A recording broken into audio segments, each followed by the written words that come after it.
السلام علیکم خواتین و حضرات، ہم آج حکمت اور دانش مندی کے موضوع پہ گفتگو کریں گے اور یہ جاننے کی کوشش کریں گے کہ یہ حکمت اور دانش مندی جو ایک انسان کے لیے سرمایہ افتخار ہے، جو اس کے لیے باعث فخر ہے، اس کو ہم کیسے حاصل کر سکتے ہیں۔ خواتین و حضرات، یہ ضرور ہے کہ حکمت اور دانش خدا کی طرف سے انسان کو دی جاتی ہے، لیکن یہ بھی جاننا چاہیے کہ تھوڑے سے تردد سے، تھوڑے سے ایفرٹ سے اس حکمت اور دانش تک ہم خود بھی پہنچ سکتے ہیں۔ میں اس سلسلے میں آپ کی خدمت میں 4 تجاویز پیش کروں گا اور 4 سٹیپس ہیں اصل میں، جو اگر اسی سیکوینس میں ان کو استعمال کیا جائے، ان کو اپلائی کیا جائے، جس سیکوینس میں ان کو بیان کروں گا، تو یہ اس کا باعث بن سکتے ہیں کہ ہم اس زبردست خزانے سے فائدہ اٹھا سکیں۔ سب سے پہلی چیز خواتین و حضرات ہے صبر۔ صبر، ظاہر ہے ہم اس سے واقف ہیں کہ ہم فوراً رد عمل کا اظہار نہ کریں۔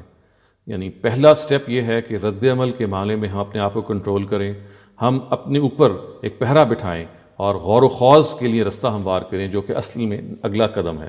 جو سیکنڈ سٹیپ ہے وہ ہے غور و فکر کرنا۔ یعنی پہلا تو قدم یہ ہے کہ صبر کا مظاہرہ کرنا اور فوری رد عمل میں نہ آنا اور کوئی فوری بات نہ کہنا، اور دوسرا اس کا سٹیپ یہ ہے جس کو ہم غور و فکر کہتے ہیں، جس میں ہم یہ جاننے کی کوشش کرتے ہیں کہ عقلی لحاظ سے اور لاجکلی اس مسئلے کا کیا حل ہو سکتا ہے۔ اس میں ہم کوئی فوراً رد عمل کا اظہار نہیں کرتے، بلکہ غور و فکر میں اس معاملے کو ڈال دیتے ہیں۔ تیسرا اس کا جو سٹیپ ہے اس کو ہم کہتے ہیں استنباط یا ڈیڈکشن۔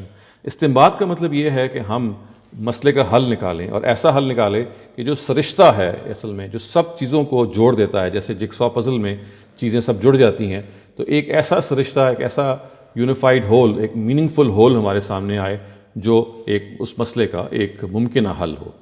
چوتھا اور آخری جو اس کا سٹیپ ہے وہ تنقید ہے۔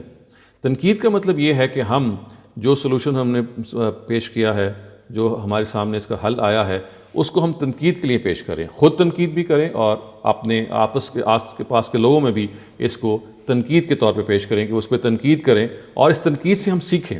جتنا زیادہ آپ تنقید سے سیکھ سکتے ہیں اتنا شاید ہی ہم کسی اور چیز سے سیکھ سکیں۔ تو خواتین حضرات، یہ 4 سٹیپس ہیں۔ سب سے پہلا سٹیپ یہ ہے کہ ہم صبر کا مظاہرہ کریں، فوراً رد عمل کا شکار نہ ہو۔ دوسرا سٹیپ یہ ہے کہ غور و فکر کریں۔ تیسرا سٹیپ یہ ہے کہ اس مسئلے سے پھر استنباط کریں یا ڈیڈیوس کریں اس مسئلے کا حل۔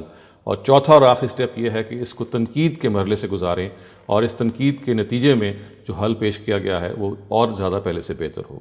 تو یہ وہ 4 سٹیپس ہیں، یہ وہ 4 سیڑھیاں ہیں جن کو ہم چڑھ کے امید ہے کہ ہم اس بہت بڑے خزانے سے فائدہ اٹھا سکتے ہیں۔ شکریہ۔